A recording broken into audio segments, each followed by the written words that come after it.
Saudara-saudari yang terkasih, beberapa kali saya sebagai imam diminta oleh umat untuk memberikan sakramen perminyakan, sakramen orang sakit. Dan kadang-kadang umat itu memanggil imamnya pada saat pasiennya sudah parah, sehingga kami tidak bisa berkomunikasi dengan pasiennya. Dan saya datang ke tempat yang sakit, melihat pasien terbaring dengan semua alat di pinggirnya dan selang di dalam tubuhnya, tarikan nafas yang berat, dan kadang-kadang erangan penuh kesakitan dari pasien. Jujur saja membuat hati saya ciut. Saya berpikir, ya Tuhan, sakit sekali sepertinya. Apalagi kalau saya berpikir saya diminta datang untuk menguatkan sang pasien agar punya daya hidup, disembuhkan. Hati kecil saya merasa, Tuhan, siapa saya ini? Saya sanggup nggak seperti Yesus yang dulu hanya dengan satu kata, sembuhlah, keluarlah penyakit itu dari tubuhmu. Rasanya sih saya inginnya seperti itu, tapi kepala saya langsung berkata, mustahil kok. Siapa kamu? Iya juga ya. Peristiwa lain, ada sepasang suami istri yang datang kepada saya sudah lama menikah. Mereka bertahun-tahun menikah, merindukan kehadiran seorang anak untuk memenuhi kebahagiaan sukacita perkawinan mereka sebagai keluarga. Pasangan suami istri ini pasangan suami istri yang baik, aktif di gereja, pelayanan. Mereka sudah memberikan waktu, tenaga, bahkan dana untuk pelayanan mereka. Mereka sudah periksa kepada para dokter. Dan bukan hanya itu, mereka sudah berdoa novena, memohon pertolongan, doa-doa dari para santo santa, bahkan pertolongan Bunda Maria. Namun harapan dan penantian mereka tidak kunjung terjadi. Lalu mereka datang pada saya, Romo, tolong doakan kami supaya kami mempunyai keturunan. Syok saya, bingung saya harus mendoakan apa lagi? Dia sudah begitu banyak berdoa dan saya harus mengucapkan kata-kata apa yang pantas, yang menguatkan dan meneguhkan dia. Jujur saja saudaraku, kebingungan saya ini rupanya senada dengan kebingungan janda yang sudah 12 tahun sakit pendarahan. Anda masih ingat? Baik, kalau tidak ingat, saya bacakan firman-Nya. Adalah di situ seorang perempuan yang sudah 12 tahun lamanya menderita pendarahan. Ia telah berulang-ulang diobati oleh berbagai tabib, sehingga telah dihabiskan semua yang ada padanya. Namun sama sekali tidak ada faedahnya. Malah sebaliknya, keadaannya makin memburuk. Bapak Ibu yang terkasih, saudara-saudariku, janda ini tidak diam saja dengan penderitaannya. Dia sudah melakukan semua usaha yang harus dia lakukan. Tapi apa yang terjadi? Tidak berhasil.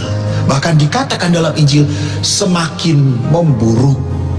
Padahal saya yakin dia berusaha karena punya satu keinginan sembuh. Namun tiba-tiba dikatakan dalam Injil, dia sudah mendengar berita-berita tentang Yesus. Maka di tengah-tengah orang banyak itu, ia mendekati Yesus dari belakang dan menjamah jubahnya. Saudaraku, rupanya ada harapan.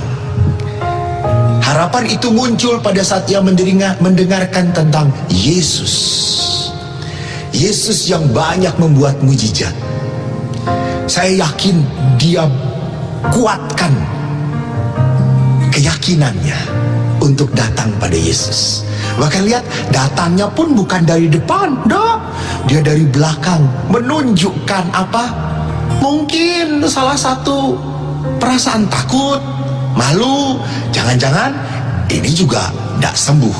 Namanya manusia, selalu punya keraguan antara harapan, iman, kepercayaan, dan kelemahan manusia. Maka tidak salah ya rupanya kalau penginjil Matius di dalam Injilnya menulis demikian, marilah kepadaku semua yang letih lesu dan berbeban berat, aku akan memberikan kelegaan kepadamu. Rupanya kita diundang oleh Yesus untuk datang. Marilah kepadaku, marilah kepadaku. Itu undangan Tuhan pada kita. Jadi di tengah kecemasan, di tengah kekalutan, di tengah segala masalah dan ketiadaan harapan, kita diajak untuk mendengar kata-kata Tuhan. Marilah datang kepadaku. Mau? Berani? Kita datang kepada Yesus.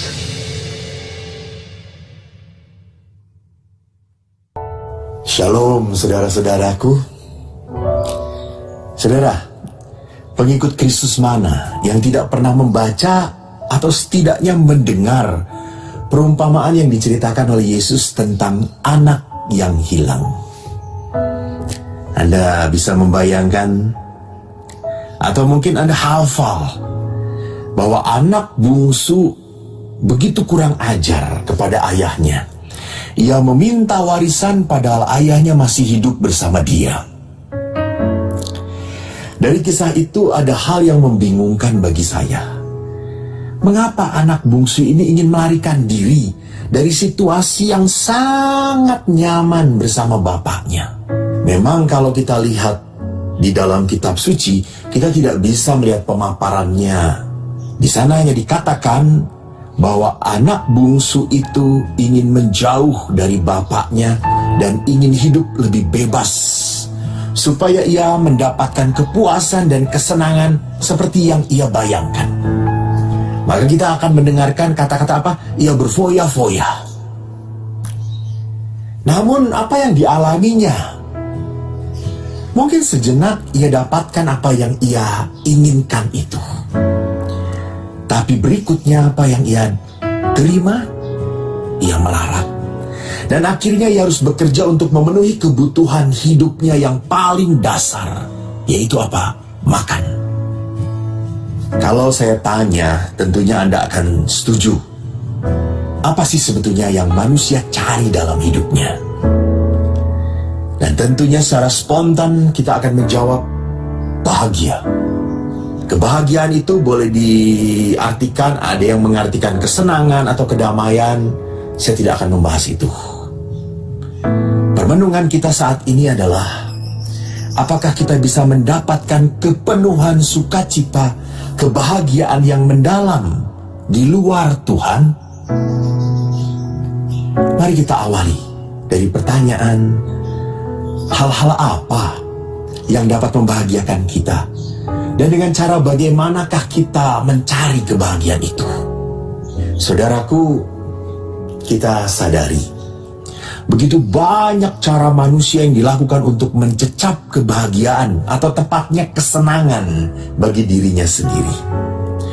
Ia bisa mencari pertama melalui barang-barang yang menyenangkan hati, kedua makanan yang menyukakan, Ketiga, relasi yang membahagiakan. Atau keempat, hobi, kegiatan yang mengasyikkan. Semua itu mungkin dapat menenangkan hati manusia, bisa membawa kesegaran. Atau orang sekarang ngomongnya istilahnya adalah bisa refreshing, Romo. Refreshing. Namun tidak jarang bahwa apa yang disenangi atau dicari manusia itu adalah hal-hal yang salah, tidak layak, bahkan dosa. Kalau demikian, orang itu melakukannya tentunya sembunyi-sembunyi, takut ketahuan. Ia merasa tidak tenang walaupun senang. Apa misalnya?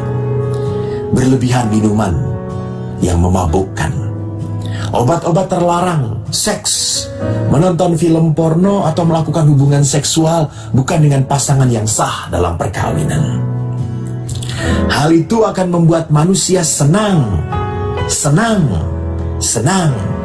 namun akibatnya fatal. Yaitu apa? Manusia akan ketagihan. Artinya, ia tergantung pada apa yang menyenangkan dia.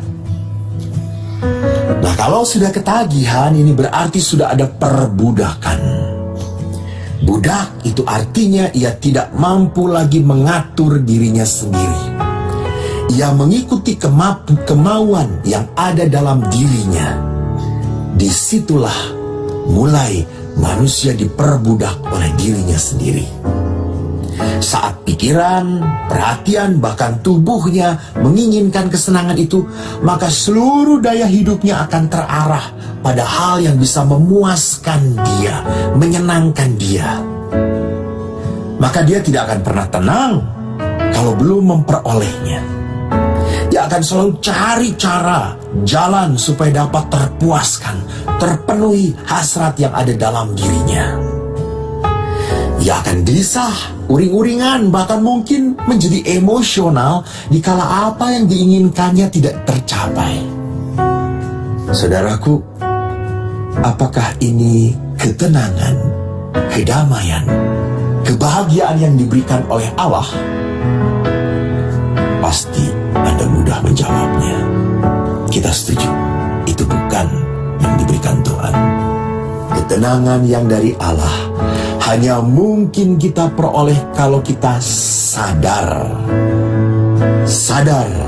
pada situasi keberadaan hidup kita. Selama kita berpuas diri dengan keberadaan kita, kita tidak akan pernah punya rasa kehausan untuk datang pada Allah. Seperti contoh yang jelas antara anak sulung dan anak bungsu. Anak sulung merasa bahwa sudah menjadi anak yang baik, taat, dan tidak pernah meminta warisan dari bapaknya seperti adiknya. Maka ia merasa baik-baik saja, fine-fine saja. Tidak ada yang kurang, apalagi yang salah dengan dirinya. Maka ia tidak merasa penting untuk datang kepada bapaknya. Anak bungsu beda. Dia menyadari keadaannya. Dia merasa menderita karena jauh dari bapaknya. Dia sadar bahwa di rumah bapaknya begitu banyak kelimpahan. Sekali lagi saudaraku, kesadaran itulah yang membuat manusia merindukan kembali untuk pulang dalam tangan kerahiman Allah. Saudaraku, marilah kita pulang ke dalam pelukan pengampunan Bapa.